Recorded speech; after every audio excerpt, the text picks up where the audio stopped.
ready. GMA Weather, serbisyong totoo ng GMA News. Samantala, ulat panahon naman po tayo, isa ng tropical storm ang bagyo sa labas ng Philippine Area of Responsibility na may international name na Ramasun. Huli itong namataan ng Pag-asa sa layong 1,540 kilometers silangan ng Southern Luzon. At kung hindi magbabago ang kilos nito, pakanluran sa bilis na 22 kilometers per hour, posible na itong pumasok ng PAR mamayang gabi o bukas na madaling araw at tatawagin na sa kanyang local name na Glenda.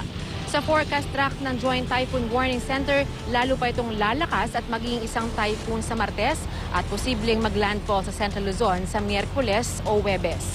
Sa ngayon ay wala pa itong epekto sa lagay ng ating panahon pero uulanin pa rin ang Mindanao sa Intertropical Convergence Zone. Sa datos ng The Weather Company, makararanas ng katamtamang ulan at thunderstorms ang malaking bahagi ng Mindanao. Mahihinang ulan naman ang thunderstorms ang inaasahan sa buong Visayas at pati na rin sa buong Luzon. Sa Metro Manila naman, may tsansa ng ulan sa hapon, pero bababa na ito pagsapit ng gabi. At yan po ang mainit na balita sa oras na ito sa GMA News TV. Patuloy po tumutok dito sa GMA News TV para oras-oras. Alam mo, ako po si Rida Reyes. Magandang umaga.